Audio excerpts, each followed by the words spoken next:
Viewers আসসালামু আলাইকুম। আশা করি আপনারা সবাই ভালো আছেন। আজকে আমি দেখাবো কিভাবে 3 থেকে 5 মিনিটের মধ্যে আপনি আপনার ব্যক্তিগত প্রয়োজনে কিংবা ব্যবসায়িক প্রয়োজনে একটি পাসপোর্ট ছবি সহজেই বানিয়ে নিতে পারেন। তো যাই হোক, আমি আমার ডেস্কটপে রাখা একটা ছবি আমি এখানে দেখাচ্ছি। এই ছবিটাকে আমি পাসপোর্ট তৈরি করে আপনাদেরকে দেখিয়ে দেব, পাসপোর্ট সাইজের ছবি তৈরি করে দেখিয়ে দেব। এটা একটা নমুনা ছবি যেটা আমি ইন্টারনেট থেকে ডাউনলোড করে আমি আমার ডেস্কটপে রেখেছি। দেখেন যে এই যে পেছনে চেয়ার বা ওয়াল, ছাদের অংশ, ইলেকট্রিকের সুইচ বোর্ড, এগুলো দেখা যাচ্ছে।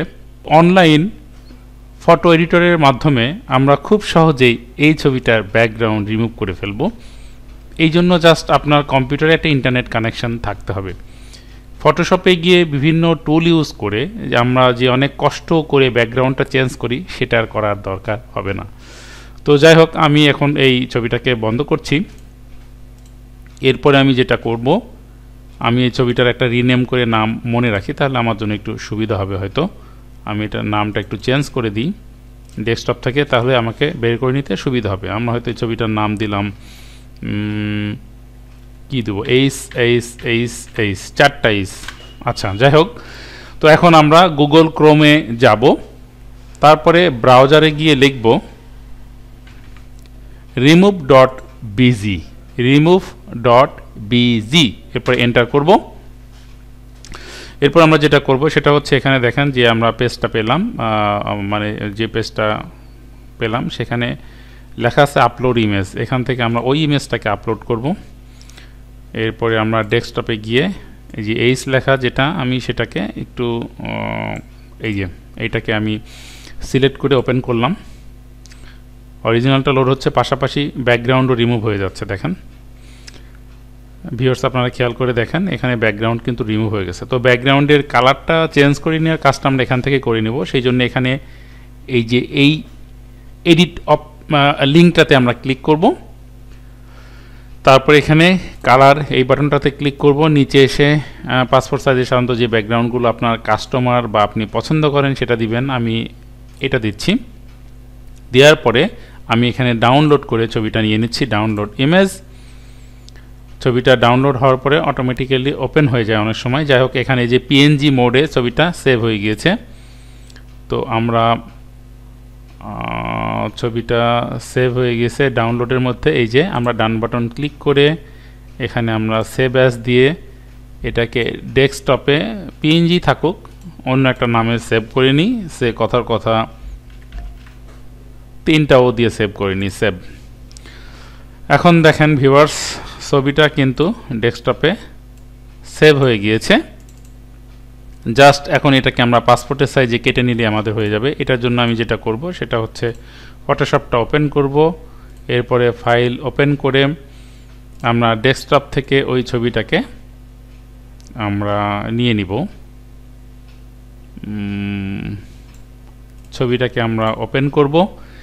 এরপরে যে কাজটা করব সেখানে এই যে এখানে আপনারা যদি সাইজ আগে থেকে না নেওয়া থাকে, আপনারা প্রথমে ক্রপ টল সিলেকশন করবেন, তারপরে 38 মিলিমিটার, আর এটা ওয়াইড আর হাইট হচ্ছে 48 মিলিমিটার, এটা লিখে নেবেন এবং রেজুলেশন এখানে দিবেন 300 পিক্সেল। এরপরে এই ক্রপ টুলটাতে ক্লিক করার পরে আপনারা ছবিটাকে যখন ড্র্যাগ করে কেটে নেবেন, সেটা কিন্তু তখন পাসপোর্ট সাইজে অটোমেটিক্যালি হয়ে যাবে। আমি এখান থেকে কাটছি।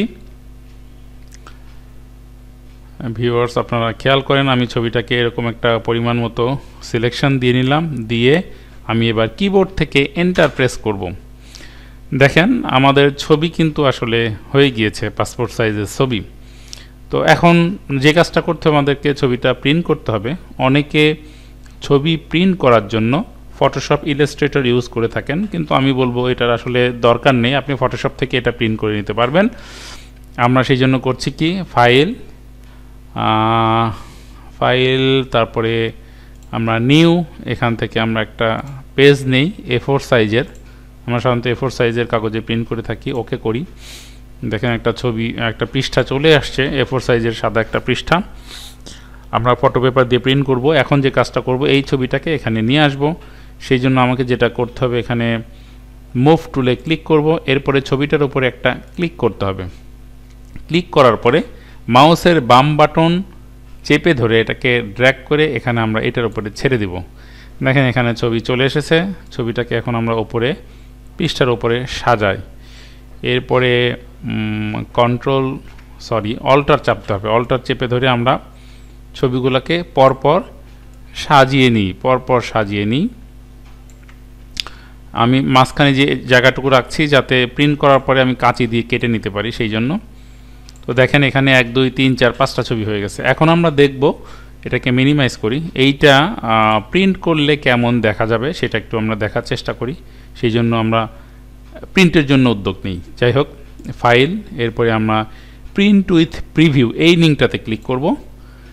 তো দেখেন এখানে একটা জিনিস আপনারা খেয়াল করে দেখেন, প্রিন্ট উইথ প্রিভিউ মানে এটা প্রিন্ট করার আগে আমরা দেখে নিচ্ছি প্রিন্ট করলে কেমন দেখাচ্ছে। দেখেন এই ছবিগুলোর মাথাগুলো কেটে গিয়েছে।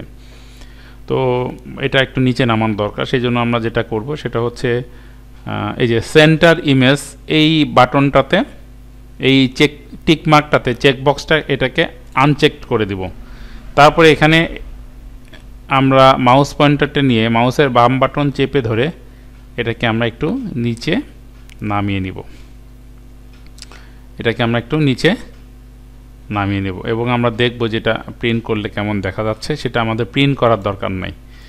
যাই হোক, এটা এরকম করে নিলাম। এরপরে যখন আমরা এখান থেকে প্রিন্ট কমান্ড দিয়ে প্রিন্ট করব, তাহলে ছবিগুলো এক্স্যাক্টলি এভাবে প্রিন্ট হবে। আপনি জাস্ট কাঁচি দিয়ে ছবিগুলোকে কেটে নেবেন। তো আমি এখানে প্রিন্ট দিচ্ছি না। তো এই ছিল ভিউয়ার্স আজকের টিপস অ্যান্ড ট্রিক্স, যারা ফটোশপে খুব দ্রুত পাসপোর্ট ছবি তৈরি করে নিতে চান। তো আজকের মতো এখানে শেষ করছি। আপনারা ভালো থাকবেন।